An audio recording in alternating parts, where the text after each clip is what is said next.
સમૃદ્ધ ગણાતા ગુજરાતની અંદર લોકોમાં અનિદ્રાનું પ્રમાણ વધ્યું છે, ચિંતાનું પ્રમાણ વધ્યું છે, હાઈ બ્લડ પ્રેશરનું પ્રમાણ પણ વધી ગયું છે. અને માત્ર ગિફ્ટ સિટીની અંદર જ નહીં પરંતુ લોકો જુદી જુદી રીતના પણ દારૂ મેળવી રહ્યા છે.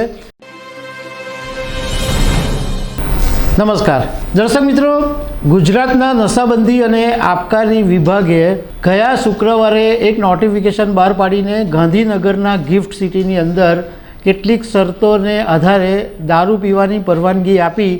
એની હજુ સુધી ચર્ચા ચાલી રહી છે, પરંતુ એક એવો રિપોર્ટ સામે આવ્યો છે કે છેલ્લા 3 વર્ષની અંદર સમૃદ્ધ ગણાતા ગુજરાતની અંદર લોકોમાં અનિદ્રાનું પ્રમાણ વધ્યું છે, ચિંતાનું પ્રમાણ વધ્યું છે, હાઈ બ્લડ પ્રેશરનું પ્રમાણ પણ વધી ગયું છે.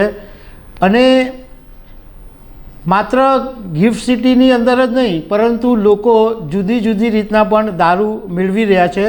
તો એના વિશે તમારી સાથે વાત કરીશું. મારું નામ રાજેશ શાહ છે અને તમે જોઈ રહ્યા છો ખબરછે.com.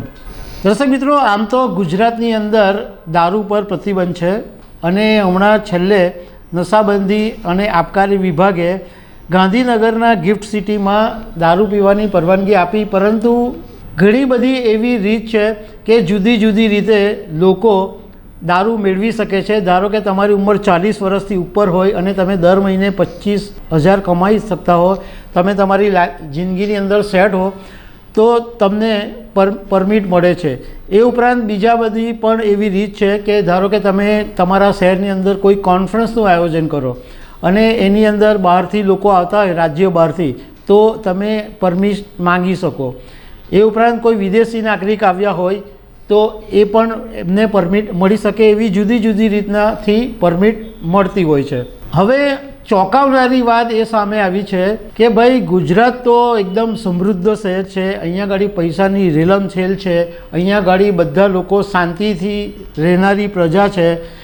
પણ હમણાં જે 3 વર્ષના આંકડા સામે આવ્યા છે પરમિટના, એના ઉપરથી એવું સામે આવ્યું છે કે લોકોની અંદર અનિદ્રાનું પ્રમાણ મોટા પાયે વધી ગયું છે, ચિંતા વધી ગઈ છે, હાઈ બ્લડ પ્રેશર વધી ગયું છે.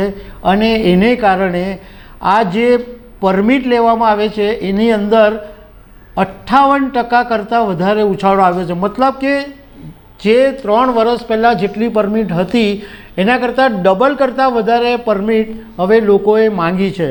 આ એક ચિંતાજનક વાત છે કે ગુજરાત જેવા રાજ્યની અંદર લોકોના આરોગ્યમાં આ બધા પ્રોબ્લેમો ઊભા થતા જોવા મળી રહ્યા છે.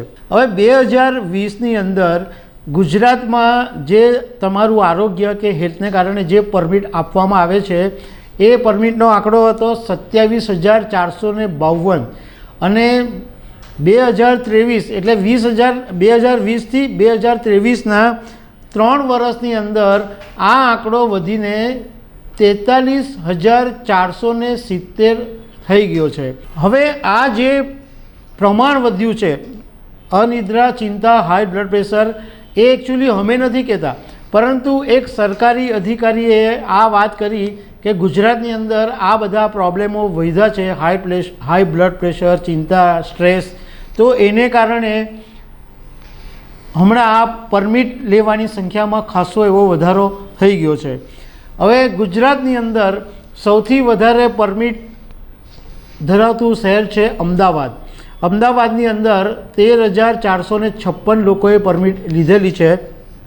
સુરતની અંદર 9,238 લોકોએ પરમિટ લીધી છે. રાજકોટમાં 4,502, વડોદરામાં 2,743, જામનગરમાં 2,039 અને ગાંધીનગરની અંદર 1,851 લોકોએ આ આરોગ્યને આધારિત પરમિટ લીધેલી છે. તો દર્શક મિત્રો, આવી અનેક વાતો સાથે અમે તમને મળતા રહીશું. Thank you very much.